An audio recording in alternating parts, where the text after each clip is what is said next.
Olá, sou a professora Diana. Nós somos de um coletivo em frente do Magistério Municipal de Curitiba, um coletivo que se propõe a discutir as questões do magistério municipal, debater alguns temas e pensar alternativas, inclusive de luta para o magistério municipal. E eu acho que essa live é muito simbólica nesse sentido, né? No sentido da luta, no sentido da reflexão. É, eu vou. Acho que é importante a gente compreender, né, e debater que a política nos trouxe até aqui. A política enquanto ação humana, a política enquanto disputa, né, e nos trouxe até aqui para debater o pacotaço e para debater e rememorar esse dia 26 de junho, que é um dia de luto e luta na história dos servidores municipais de Curitiba, né? Nesse dia, o Rafael Greca iniciou uma escalada, né, no sentido de retirar direitos dos servidores aqui no município de Curitiba, antecipando debates nacionais, né, trazendo para Curitiba debates nacionais que em primeira mão, nós fomos vítimas em primeira mão de muitos das retiradas de direito que nós tivemos. E é importante a gente pensar também que o grupo político que hoje está à frente da prefeitura, 3 anos depois do pacotaço, né, e que muito provavelmente estará aí na disputa eleitoral novamente, assim, não é o Greca, mas a figura e o grupo político que está aí, tem uma história aqui em Curitiba, uma história que vem lá dos anos 90, né? Então, a gente vai começar, acho que conversando com o doutor Ludmar, a professora Josete, que dispensam apresentações, né? Mas a Josete, lá nos anos 90, estava na direção do sindicato de professores, o Ludmar, servidor público, o Ludmar, que foi também assessoria do SISMAC, depois do SISMUC, e que tem muita história para contar para a gente dessa primeira gestão greca, né? Ludmar, eu vou passar a palavra para a Josete, né? Nossa vereadora, e para que a Josete relembre um pouco, Josete, da gestão greca, da primeira gestão greca, assim, o que na sua condição de professora que estava na escola, né? Porque naquele período você estava na escola. Sim. Bem, primeiro, boa tarde, né, Diana, ao Ludmar. É uma alegria estar com vocês aqui, companheiros de luta, né, de muito tempo. Boa tarde, né, a todas e todos que nos acompanham.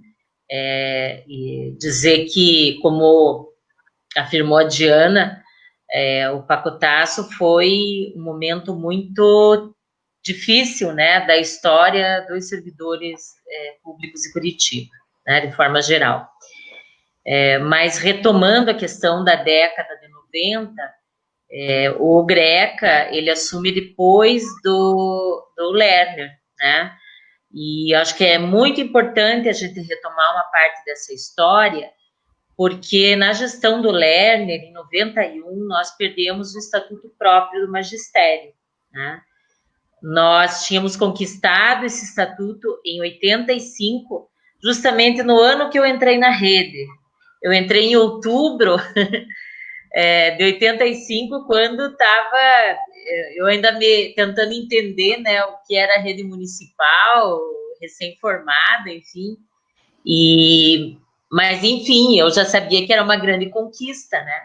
O chamado Estatuto Azul, como as pessoas chamavam à época, veio, claro, numa gestão mais democrática, que era do Maurício Fruit, mas não veio de graça, também foi com mobilização e luta, né, das professoras e professores à época. Então, foram 6 anos, assim, onde o magistério teve uma valorização bastante grande E à época, né, o grande debate que significava o avanço naquele estatuto próprio era o pagamento pela maior habilitação, né? Então, conforme os profissionais iam completando os seus estudos, complementando, enfim, né? À época, a gente podia ingressar na carreira com o magistério, existiam os chamados cursos adicionais, que hoje nem existem mais, né? Mas dá alguns exemplos, na educação infantil, no ensino especial. Então, as pessoas que... É como se fosse um pós-médio, acho que dá para comparar de hoje, né? E, então, isso garantia mais um crescimento na carreira. Quando concluía uma graduação, mais um crescimento na carreira. Quando concluía uma especialização, também. Então, vou lembrar até das siglas, a memória antiga tá boa. Então, era MA, MB, MC e MD, né? Então, o sonho de consumo dos professores e professoras era chegar a ser MD, né? E, realmente, foi um estatuto que foi copiado no Brasil todo, era uma referência. E, em 91, o GRECA, com a reforma administrativa, acabou com o estatuto. Ficaram ali só alguns artigos, né, que valem, alguns até, acho que até hoje ainda estão valendo, se eu não me engano, né, bem poucos, né, mas, enfim, foi, assim, uma perda muito complicada. E o GRECA já entra na sequência do Lerner, e aí é terra arrasada, né? Nós ficamos, assim, um período onde a gente não tinha carreira, como o nosso piso inicial estava muito baixo, as pessoas faziam concurso público na prefeitura e não ficavam, né? Já pediam exoneração. Ele, à época, criou um abono, só que era um abono que igualava, em termos de salário, todos os profissionais que estavam entrando na rede até os que tinham 10 anos, né? Virou um piso básico, mas para quem tinha até 10 anos de rede. Então, achatou o plano quer dizer, plano, a gente não tinha mais. Achatou aquela carreira que era geral de todos os servidores, né? E nós ficamos na luta aí. Então, também, de 91 a 2001, foram muitos anos de luta até a gente conquistar um novo plano de carreira. Então, o GRECA, esse jeito dele, sempre foi assim, né? Sempre foi muito arrogante, sempre foi muito desrespeitoso com as servidoras e com os servidores, e mantém uma característica dele, né? Que são as obras, né? O que importa para ele são as obras que aparecem, né? Então, à época, ele lançou os Faróis do Saber, nada contra, eu acho que é necessário, né? As bibliotecas em escola, mas ele podia ter feito isso a um custo muito baixo, ter atendido um número muito maior de escolas, né? Mas a forma dele pensar, tudo tem que ser muito majestoso, muito grandioso, tem que aparecer, né? As ruas da cidadania, enfim, todas essas questões, né, digamos, de obras que se destacam na cidade, foram uma característica, né, do GRECA. Então, ele sempre priorizou isso. E eu sei que eu estou me estendendo, mas vou falar só mais uma coisinha. Quando eu fiz a minha especialização na Federal, eu fui estudar justamente a questão do financiamento da educação no período de 91, agora eu não lembro, acho que foi 91 até 2001, não lembro se foi 2001 2003, já, a memória já não ajuda.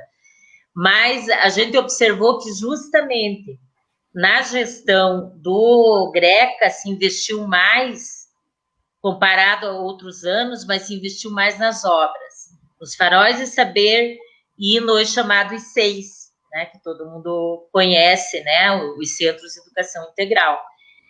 Então, foi um momento de muita desvalorização dos profissionais, de achatamento de salários e de carreiras, mas onde se gastou em educação em obras.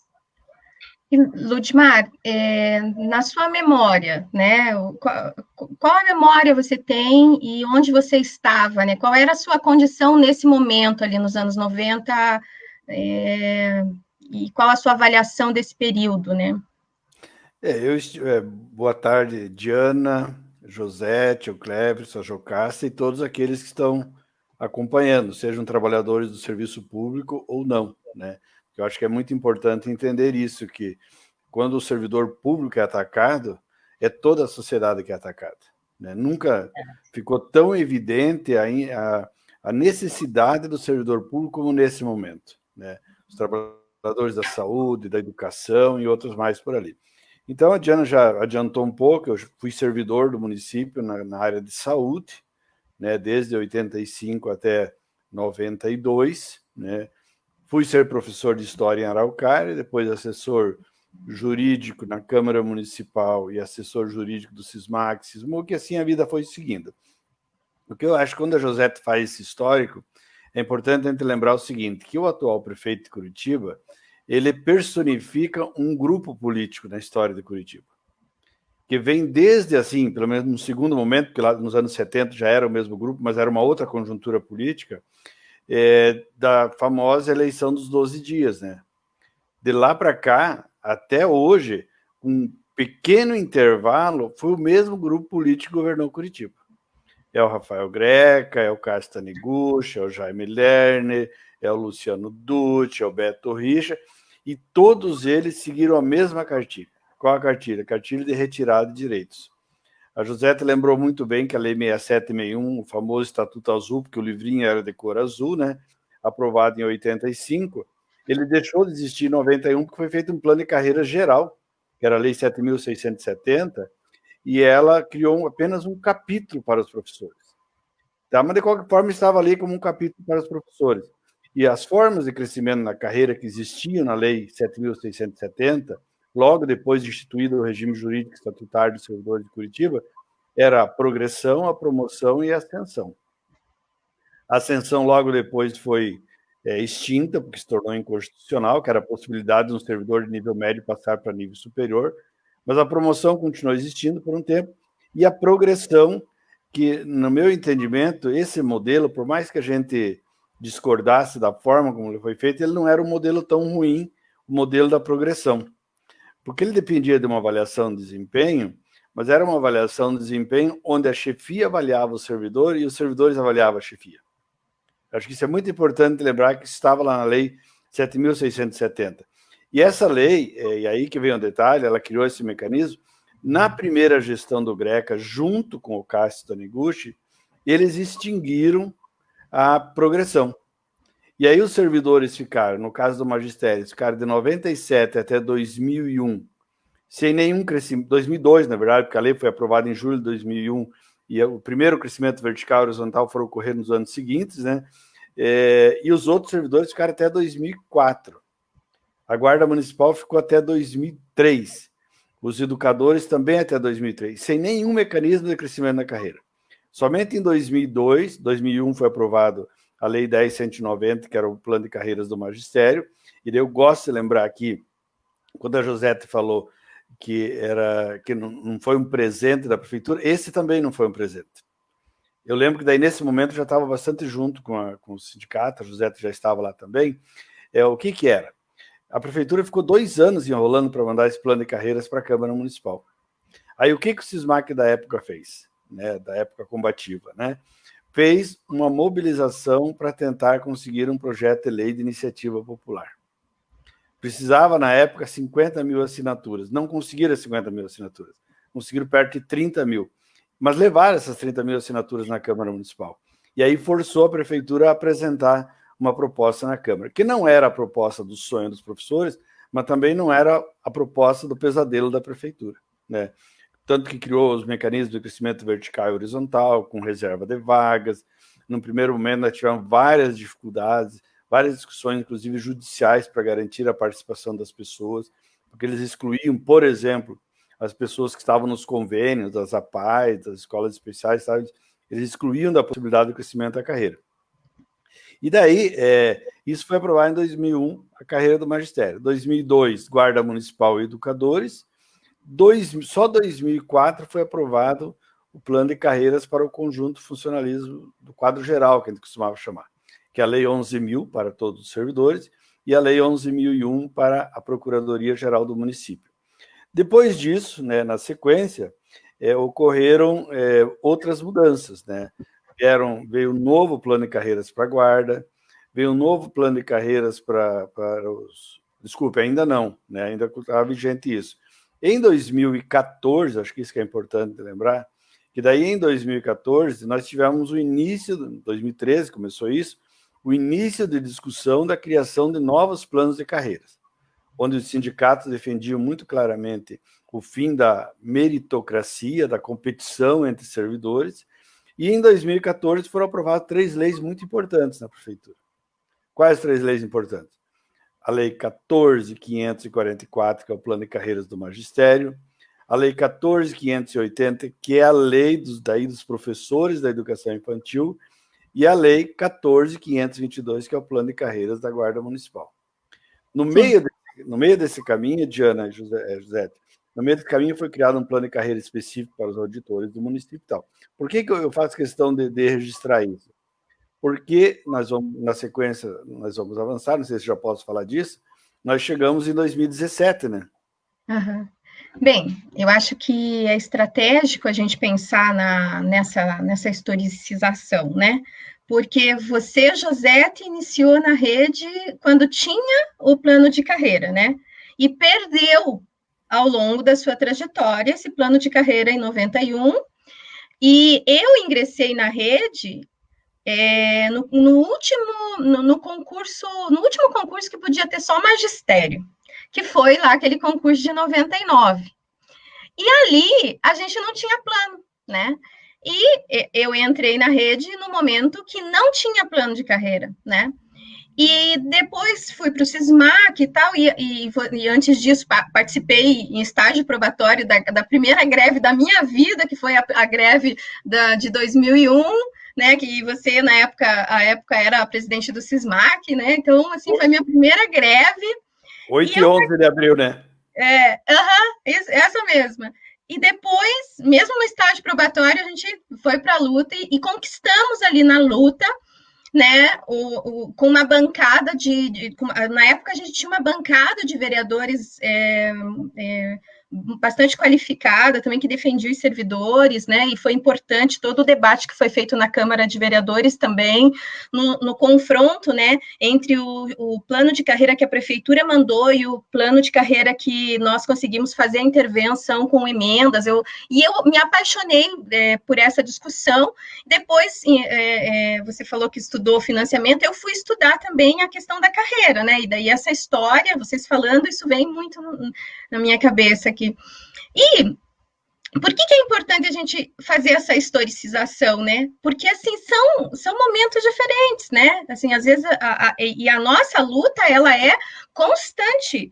Então, assim, se a gente começa do pacotaço para cá, parece que é só derrota, mas não é só derrota. Porque é um movimento, é a política viva, é a política como disputa social, disputa de projeto de sociedade, né? Nós temos um projeto social, um projeto de sociedade que não é o projeto do Greca, né? Que é o projeto de Estado mínimo para as políticas sociais, mínimo para os servidores. E nós, ali nos anos 2000, nós também não podemos nos furtar, e eu acho que isso é uma questão fundamental também, de lembrar que nós tivemos importantes aportes no financiamento da educação, que fizeram legislações de carreira, que fizeram com que o magistério aqui de Curitiba conquistasse também. porque nós tivemos a aprovação do Fundeb, nós tivemos a aprovação da lei do piso nacional, que interferiu, por exemplo, no fato de aqui no município de Curitiba a gente conquistar os 33% de hora atividade, era lei federal. Nós já tínhamos 20%, que era uma conquista de uma geração de professores que você faz parte, Josete, que era lá dos anos 80. Né? Porque o Estatuto do Magistério foi inovador em vários momentos, mas a hora-atividade, reservar 20% de hora-atividade para os professores, foi uma imensa conquista lá nos anos 80, né? E nós aqui ampliamos isso por conta também da lei do piso, né? Que a gente ignora às vezes, né? Que a gente não dá tanta importância. Quando a lei do piso foi aprovada, a gente tinha municípios aqui do lado que, como Piraquara, Almirante Tamandaré, que pagavam salários baixíssimos, né? Para os seus servidores. E com a lei do piso a gente teve aumento nessa remuneração. Então, foi uma lei muito importante. Além disso, em 2009, a gente tem também as diretrizes nacionais para a carreira docente. Então, tinha uma orientação na LDB, na própria lei do piso, para discutir jornada, carreira, e a gente vai melhorando aquele plano de 2001 também. Tinha uma diferença entre os professores que atuavam na docência 1 e 2, a gente igualou as docências, porque recuperando esse princípio do pagamento pela maior habilitação e não pelo tamanho da criança, né? Assim como eu defendo que quem está na educação infantil tem o mesmo piso do magistério. E, veja só, depois a gente descobriu que os professores, né, Ludmar, da docência 2, muitos nunca ganharam as 10 letrinhas, né? E aí a gente conseguiu negociar, não precisou nem de ação judicial, a gente negociou, a prefeitura refez os cálculos na época, e era uma gestão difícil, uma gestão rixa. Não era qualquer gestão, não, era uma gestão rixa.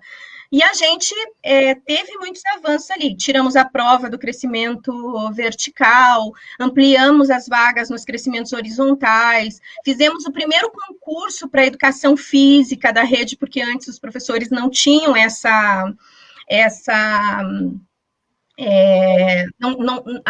os professores da educação física, a grande maioria era recreacionista, não tinha formação na área, né, só tinha magistério.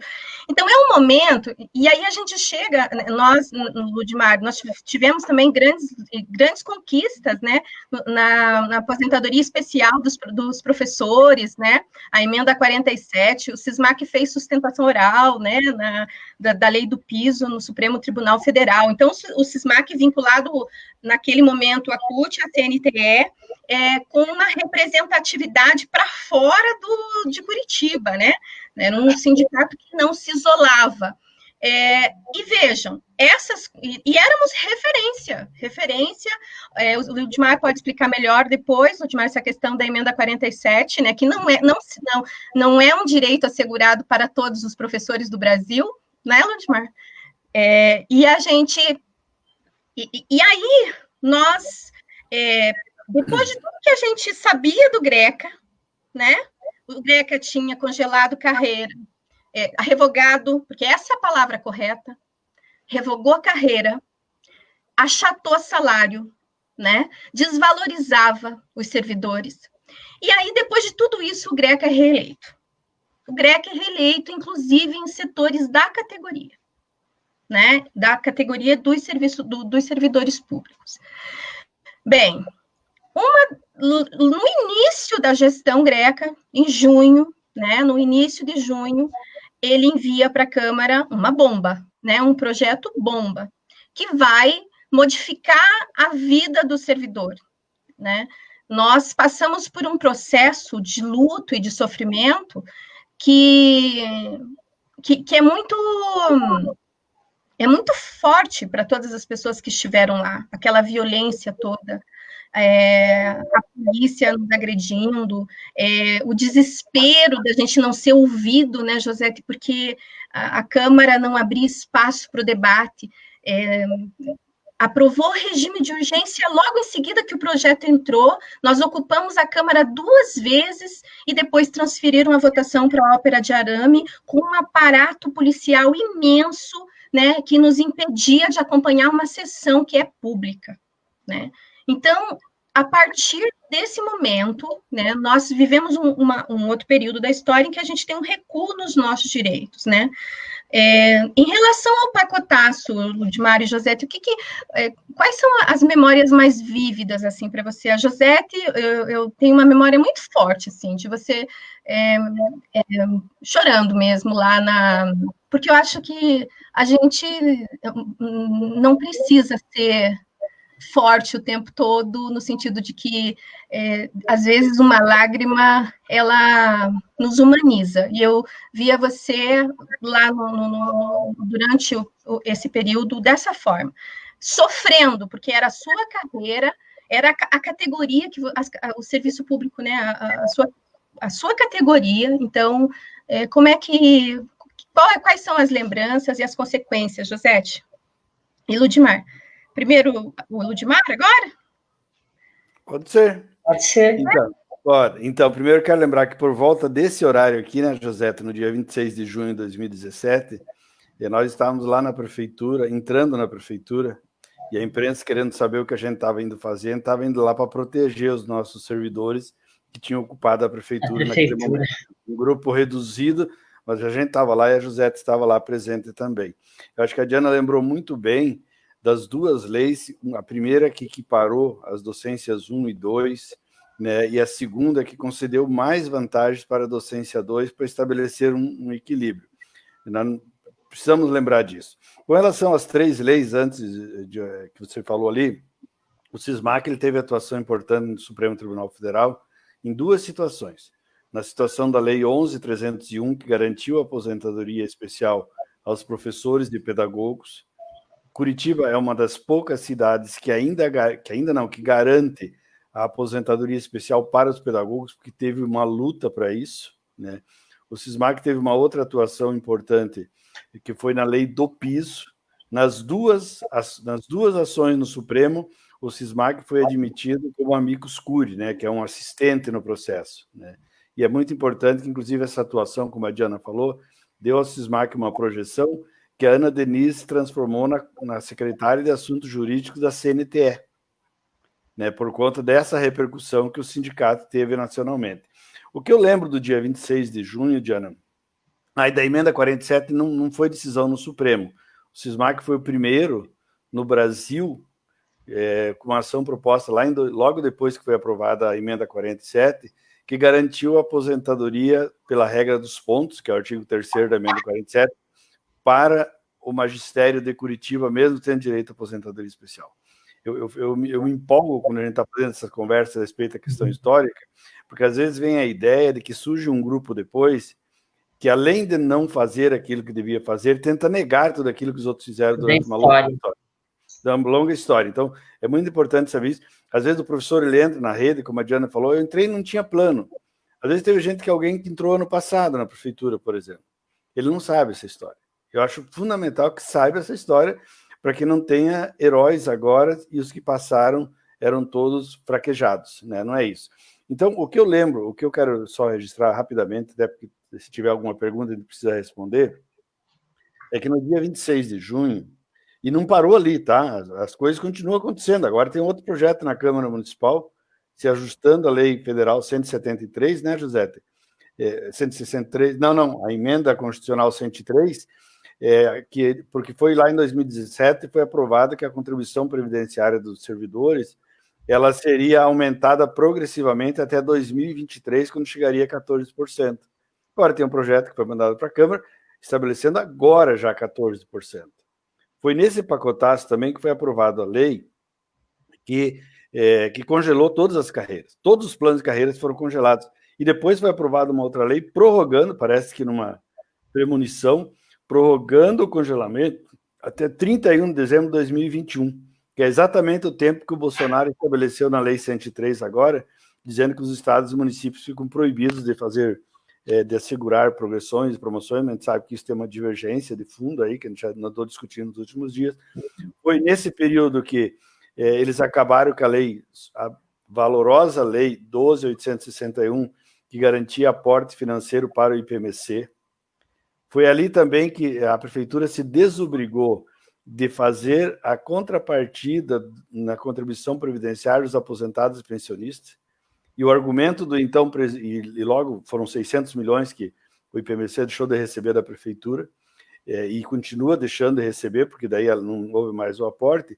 E eu lembro do presidente do IPMC na época dizendo assim, que podia fazer essa alteração, porque não precisava o carro andar o tempo todo tanque cheio. Pois é, agora eles mandaram o projeto para a Câmara e estão dizendo que tem que mudar, porque o IPMC é deficitário. Se é deficitário, por que em 2017 não era ponto de retirarem dinheiro do IPMC? Foi no pacotaço também que disseram uma coisa absurda, que quem tiver 2 faltas injustificada perde o auxílio alimentação em pecúnia. Logo depois veio a lei acabando com a licença prêmio em Curitiba para os novos servidores. Foi a mesma lei que estabeleceu uma mudança no cálculo do 13º, que passou a ser feito pela média a partir dali.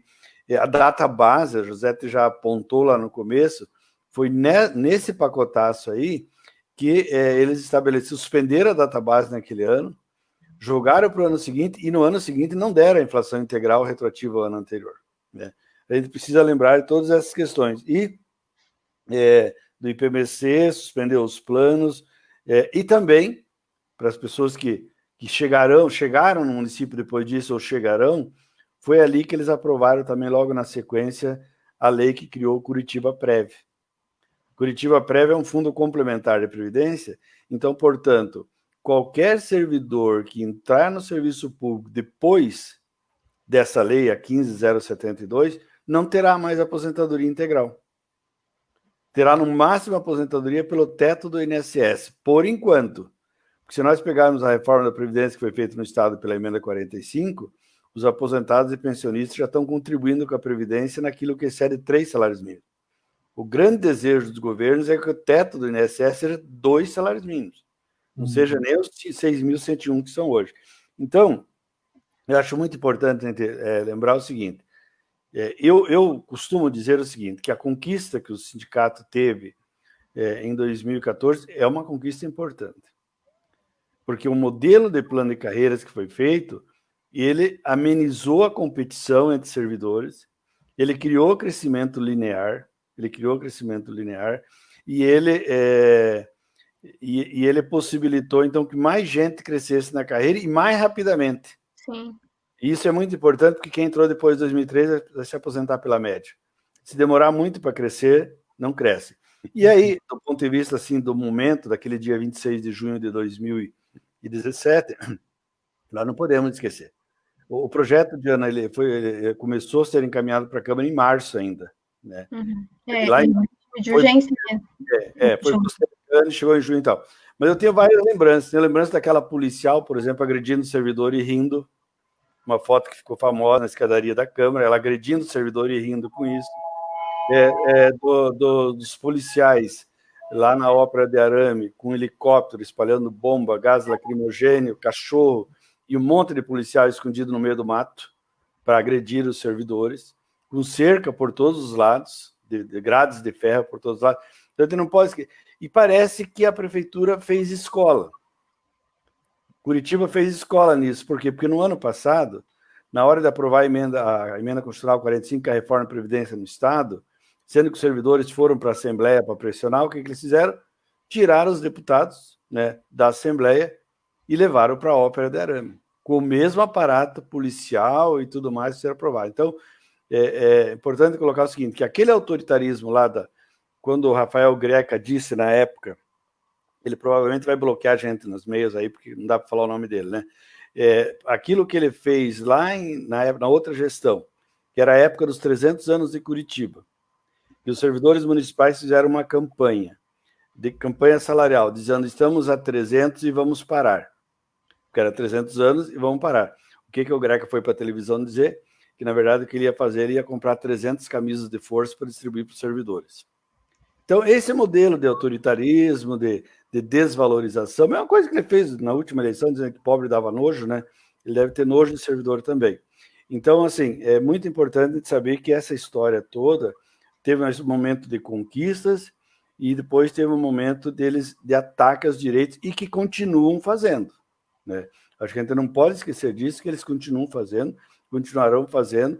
Eles estão se sentindo muita vontade para fazer isso, porque tem um governo federal que joga as pessoas para ir morrer de pandemia na rua, né? E aí eles são muito afinados, então fazem isso nesse sentido. Então, é muito importante lembrar isso tudo, que hoje os servidores de Curitiba estão sem carreira. Sem carreira. E tudo aquilo que eles puderem negar, eles negam. Tudo que puderem negar, eles negam, estão retirando direitos, estão atrasando o pagamento das licenças prêmios não gozados para os aposentados pensionistas, atrasaram o pagamento, não pagaram o retroativo do enquadramento dos aposentados e pensionistas, que deveriam ter sido enquadrados logo depois da lei, só foram bem depois, né? Aí teve uma discussão judicial com alguns probleminhas aí e tal, mas para colocar. Então, eu acho que é isso que é muito importante. A lembrança que tem em 2017 é a lembrança que a gente tem do quê? Do 30 de setembro de 88, com os professores estaduais, do 12 de fevereiro de 2015, com os servidores estaduais, o pessoal do Camburão, do dia 29 de abril, com mais de 300 pessoas agredidas, baleadas, mordidas por cachorro, e assim vai, né? 2017 veio e agora ano passado de novo. Então, só para dizer assim, que essa é a lembrança que a gente tem nesse momento, e eu acho que é muito importante. Eu até achei que a gente não ia nessa linha, mas eu acho que é fundamental isso. Acho que nós estamos fazendo aqui um importante resgate histórico, que é importante que fique registrado para as atuais e futuras gerações de servidores municipais, para que não fiquem imaginando que as coisas vêm de graça e que também não há resistência na hora de retirar. Porque é mais fácil ser arquiteto de obra pronta, né? Então, Sim. Às vezes, a pessoa fica dizendo, não, nós só tivemos o pacotaço em 2017 porque determinada direção não se mobilizou. Só que depois acabou a licença-prêmio, e daí as direções dos dois sindicatos eram do mesmo grupo e também aconteceu, né? A gente não pode tapar o sol com a peneira, como dizia minha mãe, né? Nós, né, Ludmar, a gente, na vida sindical, na luta sindical, né, a gente faz uma luta corporativa, né, e muitas questões, muitas vezes, nós vamos debater no parlamento, né, seja na Câmara de Vereadores, seja na Assembleia Legislativa, no Congresso e no Senado. A gente tem pautas muito importantes nesse momento sendo debatidas no Congresso Nacional, por exemplo, como o Fundeb, que afeta a nossa vida diretamente, né? Então, Josete, assim, a configuração que a gente tem na Câmara de Vereadores, qual a sua avaliação, Josete, desse período, especialmente dessa gestão Greca, dessa Câmara, né? Uma Câmara que nós já vimos qual é o método dela, né? O prefeito manda um projeto e os vereadores tratoram. Isso é importante porque nós estamos no ano eleitoral, né? Daqui a pouco, nós vamos ter vários desses vereadores batendo na nossa porta, pedindo o nosso voto. E nós temos que parar com a ideia de demonização da política. A política é luta, a política é disputa, a política define o preço do arroz e do feijão, é a política e os políticos eleitos em 2017 aqui em Curitiba que tiraram as nossas possibilidades de carreira, de salário. Então, eu queria que você pudesse fazer essa análise, né, e para a gente fazer esse debate, né, do apartidarismo, do antipartido, né, assim, no espaço do parlamento, e é para lá que a gente se direciona muitas vezes para fazer o enfrentamento, seja ocupando, seja brigando lá na frente da Câmara, né, enfrentando a polícia, tentando ocupar, e seja também na conversa, passando nos gabinetes, né, mandando e-mail, né, porque agora a gente manda e-mail. Assim, veja, se aquele vereador que está lá não tem nenhum compromisso conosco antes da campanha, fica difícil cobrar dele, né? Porque ele foi eleito independente da nossa vontade e também da nossa possibilidade de atuação. Ele não se comprometeu, né? Só antes de entrar nisso, eu queria falar um pouquinho do momento da votação do pacotaço, assim, tentar ser breve, mas dizer que na minha caminhada enquanto servidora, eu nunca tinha presenciado tantos policiais militares e tantos guardas municipais no entorno da Câmara, né? A Câmara estava cercada e mesmo lá em 97, que o Ludmar vai lembrar, né? Que foi um enfrentamento em relação às organizações sociais, e houve resistência dos servidores, SESMAC, SESMUC também, não havia o aparato policial, né, e era a gestão do Taniguchi, né, auge também, né, no outro auge, lá era do neoliberalismo, agora é o ultra-neoliberalismo, enfim, né, mas onde essa política, né, de retirada de direitos também foi muito forte, né, e que pegou a gestão do Lérnio, do Greca, do Taniguchi, né? Enfim, depois o Beto Richa. Então, foi um dia, assim, para nós, muito entristecedor mesmo.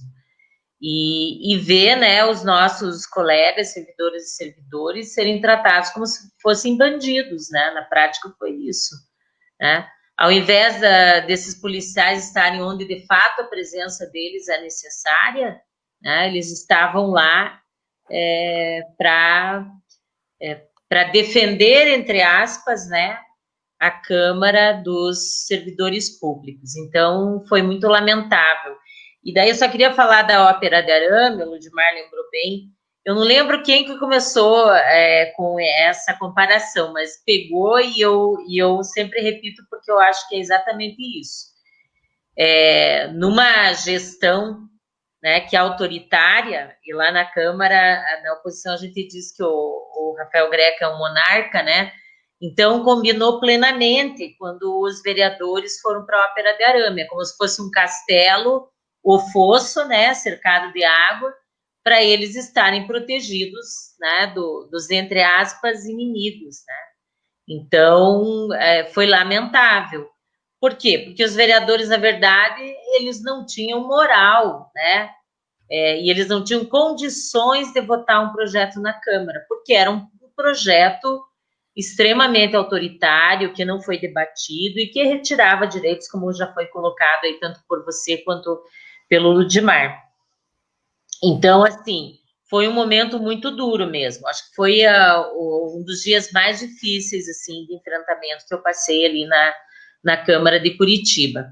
Agora, quando você toca nessa questão dos representantes, né, que são eleitos, no caso aí, vereadores e vereadoras, eu acho que nós temos uma lógica de negacionismo da política, tanto de setores conservadores, como de setores da ultra-esquerda, né?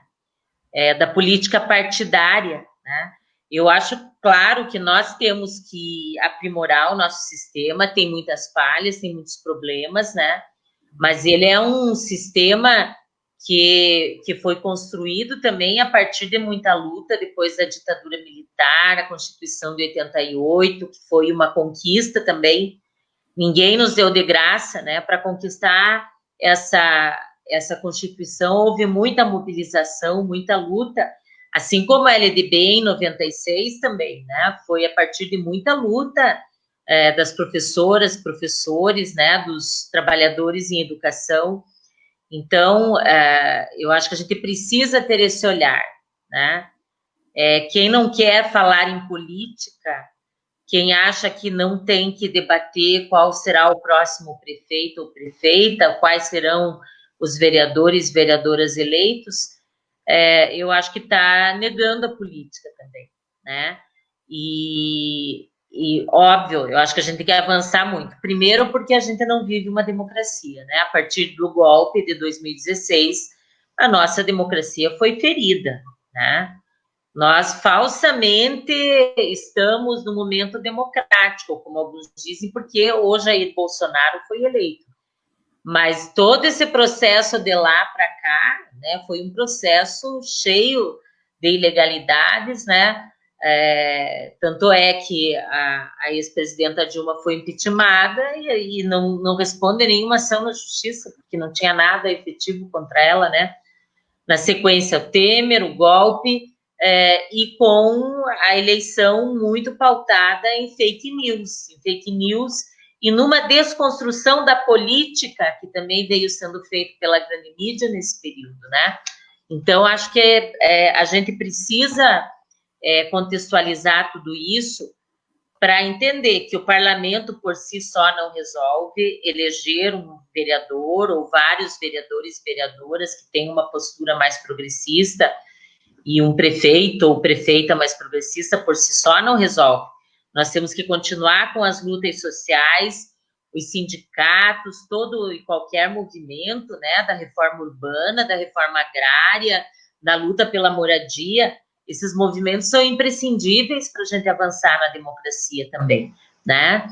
Mas a democracia representativa faz parte também. Eu acho que nós temos que buscar aperfeiçoar os mecanismos de democracia participativa, deliberativa, para que a gente aprimore e retome muito da nossa democracia, né? Porque o que a gente está vendo nesse momento, um total absurdo com tudo que está acontecendo no país. Então, quer a gente queira, quer não, né, goste ou não, as eleições têm essas regras e se a gente se abstiver de debater, de discutir, nós vamos deixar que um Bolsonaro se eleja. Porque eu acho que não dá para a gente deixar de lembrar que o Bolsonaro se elegeu num contexto onde muitas pessoas não foram votar, né, se ausentaram no dia da votação, onde muitas pessoas votaram branco e nulo. Foi nesse vácuo que se elegeu o atual presidente, né?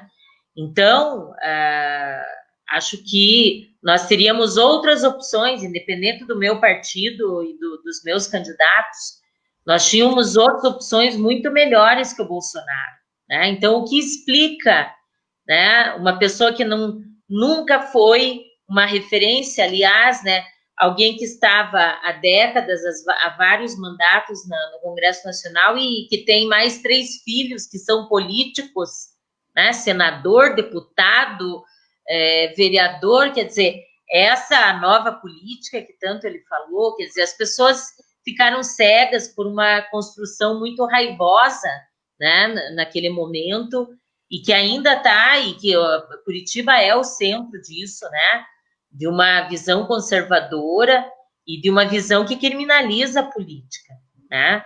Então, há questões que precisam ser corrigidas, há corrupção, mas nós temos que tomar as medidas para corrigir e para punir quem se corrompeu e para que o Estado, em todos os níveis, né, se foram recursos que foram, enfim, roubados, né, obtidos de forma ilegal, que sejam devolvidos, enfim. Então, eu acho que o debate, né, ele se empobreceu, né, ficou uma guerra de torcidas, e as pessoas não debatem mais com fundamento, com argumento, né. Então, hoje, em relação à Câmara, eu sempre digo, eu nunca pensei que eu ia dizer que o Mário Celso que foi líder, né, durante essas gestões lá atrás do Beto Richa, enfim, e que mesmo nessas outras gestões ele era uma referência na Câmara lá na década de 90, né, mas com todos os problemas, mas tinha debate político. Ele estudava cada projeto do prefeito e subia na tribuna defender, né? E a oposição fazia o mesmo, né? Se era um projeto importante para a cidade, ia lá, apontava, fazia emendas, se achava que deveria melhorar, que tinha aspectos a serem melhorados, ou com argumentos votava contra, né? Trazendo isso. Claro, isso nunca foi uma, digamos, uma característica geral, sempre teve os vereadores calados, aqueles que sempre só se manifestavam votando de acordo com o que o líder do prefeito orientava, né?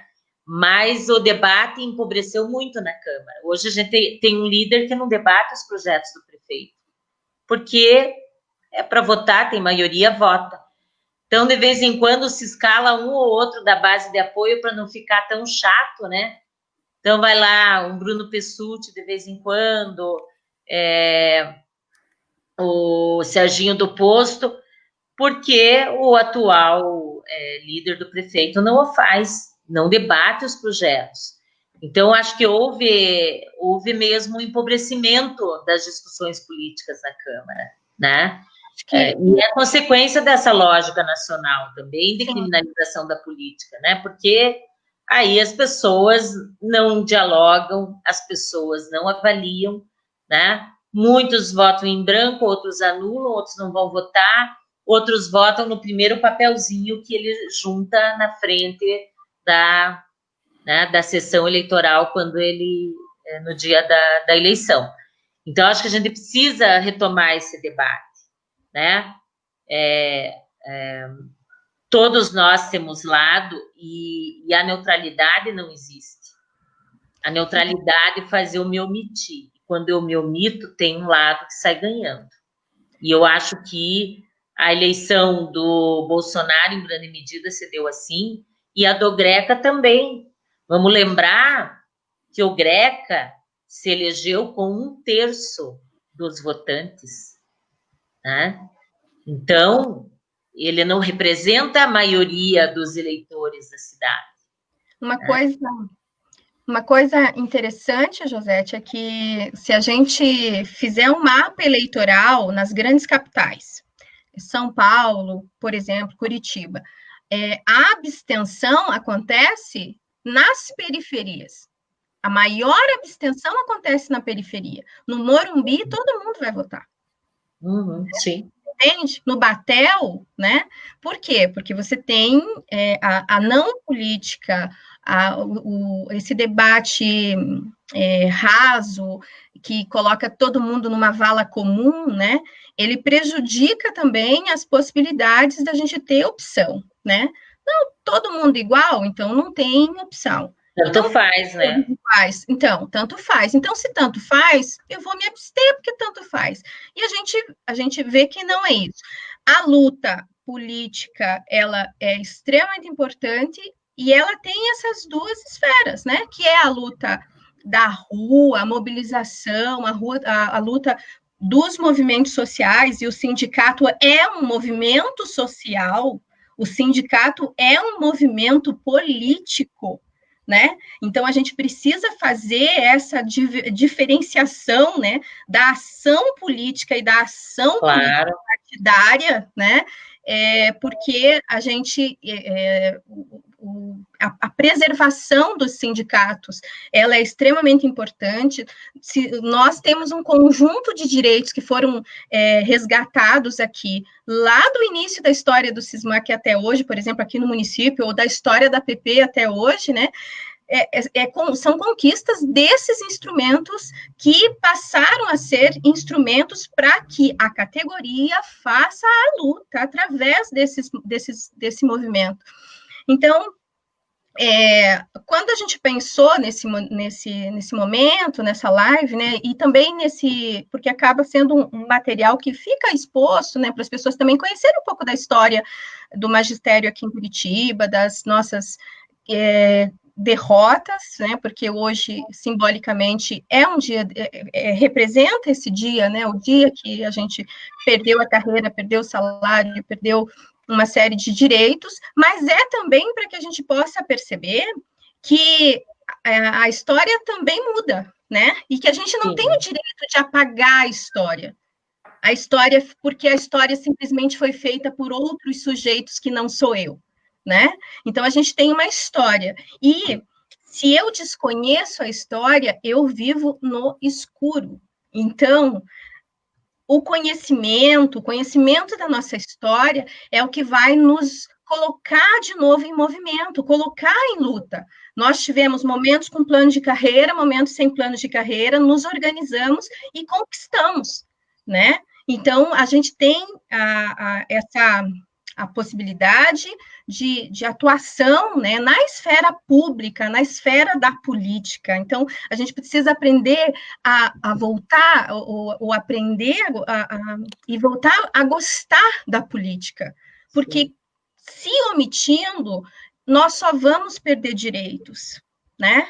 Nós tivemos uma perda de direito aí nos últimos 4 anos terríveis, né? A nossa remuneração, nós vamos trazer esse debate também mais para frente, mas assim, a remuneração dos professores do magistério municipal tem um gráfico com uma subida até o 2016, depois de 2016 desaba, né, na relação com o dólar, na relação com o salário mínimo. Então, nós aqui, nesse momento, a gente agradece muito a participação do Ludmar, né, que é um advogado extremamente respeitado aí entre os servidores e nos círculos que ele participa, porque ele tem essa característica, né, de ser um advogado, mas é alguém que tem posicionamento político também, né, que não esconde as suas posições históricas e social, né, e a Josete também, que é uma vereadora que,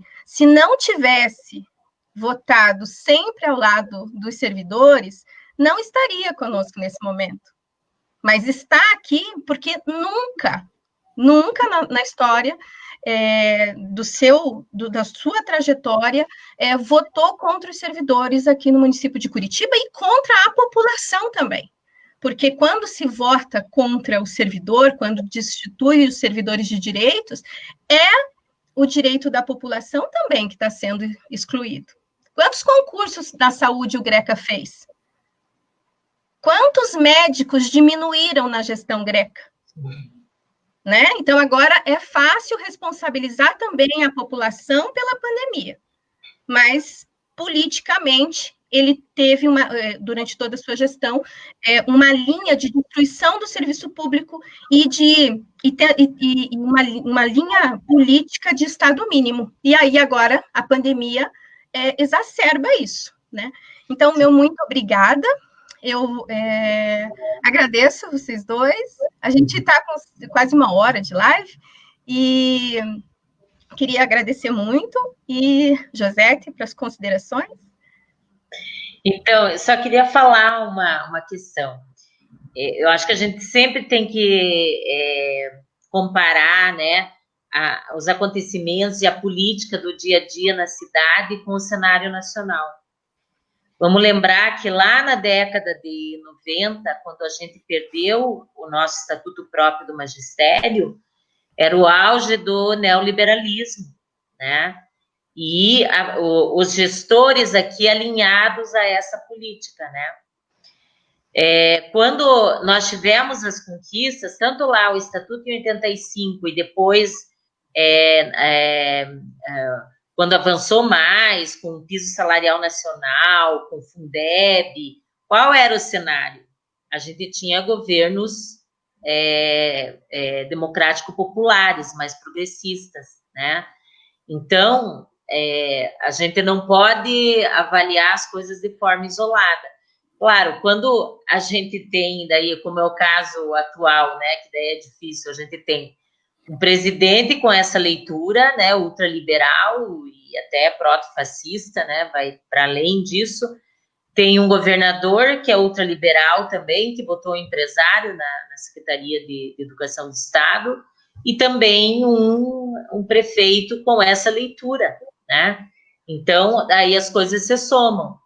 Mas quando nós tivemos políticas em nível nacional, com Fundeb, piso e tal, e tivemos uma gestão mais progressista, como disse o Ludmar, nos poucos momentos que essa cidade teve alguém progressista à frente, né? Nós avançamos também. Mas também quando nós tivemos no auge do neoliberalismo, mas tínhamos uma categoria mobilizada, organizada, mesmo em momento de neoliberalismo, a gente também avançou, né?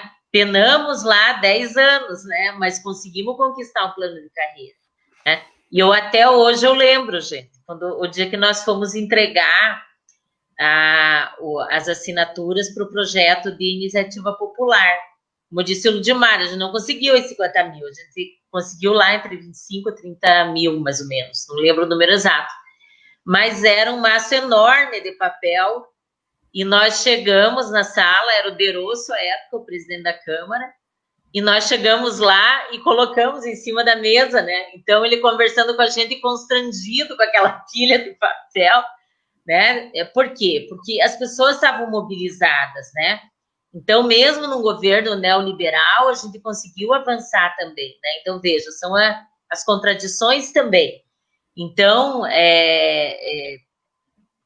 eu deixo essa mensagem de esperança para as pessoas, né? Porque a história, né, ela é feita de avanços e retrocessos, e a gente precisa conhecê-la até para utilizar, né, os aprendizados de determinado período histórico, que não, claro, eles não são utilizados, né, de forma mecânica, mas que a gente pode entender aquele momento, aquela situação e as ações que foram feitas, e nos organizar para os enfrentamentos do presente, né?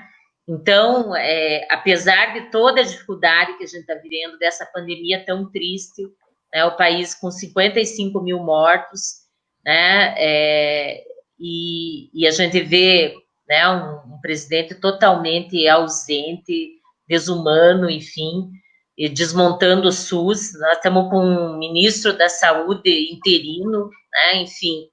Então, mas ao mesmo tempo, a gente vê a sociedade se mobilizando e auxiliando aquelas pessoas que estão passando fome, né?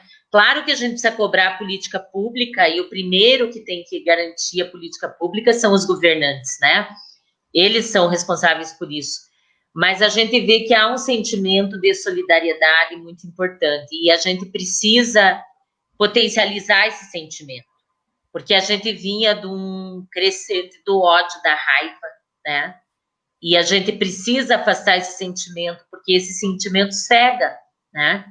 E eu acho que a solidariedade nos dá luz à frente para buscar um caminho de respeito ao outro, né? E que tem toda a relação também com as escolhas que a gente faz na política, né? No sindicato, enfim, em qualquer instituição que a gente participe. É uma concepção de mundo que nos leva a esses lugares, né? Para o bem e para o mal, né? Então, eu acho que a gente tem que transcender esse momento, né? Com luta, com garra e com persistência, porque é a persistência, a insistência que faz a gente avançar. E tendo sempre, né? Para mim, isso é uma questão essencial, é um princípio. O ser humano é o centro. Nós temos que fazer todas as lutas para garantir dignidade aos seres humanos, sejam da nossa categoria dos servidores públicos, sejam, né, aqueles excluídos, né, negros, negras, pobres, LGBTIs, né, população de rua.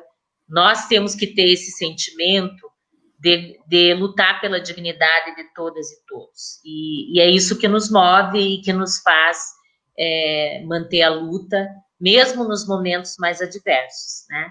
Então, queria deixar aqui um grande abraço a todos e todas. Eu vi várias pessoas ali, mas eu não vou citar nenhuma, senão eu posso magoar outras. Então, um grande abraço também aos companheiros e companheiras ali que nos acompanharam com comentários, né? E é isso, gente. Eu acho que, acima de tudo, a gente precisa ter esperança. Mas não é a esperança do comodismo, é a esperança que nos move, que nos faz lutar. Tá? É isso. Obrigada. Ludmar, Bem por breve. favor. Bem breve. Bem breve, tem a Bem breve. Que nem eu. Falei quase 10 minutos. Anos 80. Não, ela é autoridade, ela pode falar mais, né? Mas eu quero aproveitar esse último minutinho aqui para responder uma questão que a Ilessi mandou. Eu vi a Ilessi escrevendo aqui, dizendo o seguinte: vocês não acham que o Greca pode mandar um projeto para a Câmara taxando os aposentados naquilo que excede um salário mínimo? Eu tenho dito sempre o seguinte, Josete, Diana e Ilessi e outros que estão vendo. Esse projeto que foi para a Câmara agora, ele é uma parte do projeto da mudança na Previdência no Ministério. É a pontinha. Eles poderão... A voz está travando. Eles poderão mandar outros projetos mudando as regras de idade e tempo de contribuição, porque a Emenda Federal 103 permitiu isso. Tá? Acho que isso é importante. Outra questão importante, a título de considerações finais, eu fui mencionado como advogado de sindicato, eu sempre disse o seguinte: é importante, o jurídico no sindicato é importante, mas o mais importante é a luta. Tá? Porque se você não fizer a luta, depois não adianta correr atrás do judiciário. O judiciário, ele dá migalhas, né? O principal ele não dá para os trabalhadores. Vamos ser muito honestos com a gente também. E, por fim, dizer o seguinte: é claro, é óbvio, né? Porque é um coletivo de magistério que está promovendo essa discussão, mas nós não podemos esquecer que, com essas mudanças feitas em 2007, sofreu a saúde, sofreram os demais trabalhadores da educação, meio ambiente, urbanismo, procuradores do município, auditores do município, setores administrativos, todos perderam. E alguns perderam na carreira, outros perderam em outros aspectos.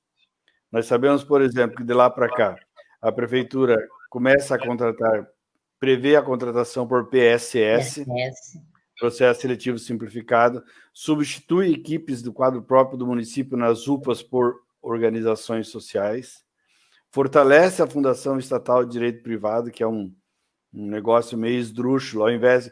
Então, a Diana falou, quantos concursos foram feitos? A minha expectativa é que eles não vão mais fazer concurso público. Porque nessa política aí do Estado mínimo, que a José descreveu também, servidor público começa a ser algo desnecessário, porque eles vão querer contratar por outras formas precarizadas, como acontece hoje no Estado, e nos trabalhadores da educação, incluindo professores e servidores, mais de 30 mil são contratados por PSS. Isso está dentro das universidades. Para quem está vendo e não sabe o que é PSS é um contrato totalmente precarizado. Tem todas as obrigações de um servidor do quadro próprio e alguns direitos, bem poucos direitos, né? Tanto que agora o Greca fez o quê? No Estado, eles extinguiram o cargo do agente educacional 1 e 2, o Ratinho extinguiu e vai contratar por terceiros, e no município, fechar essa fala para dizer o seguinte: grande injustiça que fizeram ao cortar o RIT de um grande número de professores no município, exatamente durante a pandemia. Então, é exatamente tratar o servidor como se fosse uma laranja, né? Você chupa o suco e joga o bagaço fora. Aproveitou enquanto deu, porque há professores que estão há 20 anos fazendo RIT, por exemplo, e no momento em que a coisa aperta um pouco, você, ao invés de fortalecer essas pessoas, você, entre aspas, demite, você rescinde o contrato do RIT. Então, também quero deixar um abraço aí para as pessoas que acompanharam, para quem verá depois, e para dizer que nós temos muito. Eu falava uma época seguinte: ou a gente decifra essa prefeitura ou ela nos engole, né?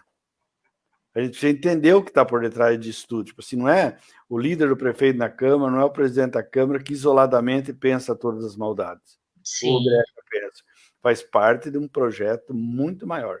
Eu sempre falo assim, é a concretização do projeto do Bresser Pereira, lá dos anos 90, a partir do consenso de Washington, que diz o seguinte: nós temos que privatizar no serviço público. Nós temos que preocupar com as carreiras típicas de Estado: segurança, Receita, diplomacia e judiciário. E o judiciário não são os servidores, são os magistrados. As outras nós temos que privatizar. Se não der para privatizar, a gente terceiriza. E se não der para terceirizar, a gente faz com entidades auxiliares do Estado. É o que nós estamos vendo em Curitiba. O que privatizar a merenda nas escolas, privatizar isso, privatizar a segurança e tal. aí depois foram terceirizando outras coisas, e depois agora entidades auxiliares do Estado, OS, PSS, pode vir Serviço Social Autônomo, tudo aquilo que está colocado. Então, um abraço a todos também, e dizer que foi um prazer poder contribuir nessa reconstrução aí histórica, né? E eu sempre falo o seguinte, não importa qual a linha política da gente, mas a gente não pode negar aquilo de bom que os outros fizeram. A gente não pode negar. Nessa questão da carreira, não dá para chegar aí, porque agora eu estou na entidade, então eu vou negar tudo aquilo que foi feito. Não, tem uma história a ser respeitada. Tá bom? Um abraço a todos e um bom final de semana. E, como eu disse, todo mundo está dizendo, se cuide, fique em casa.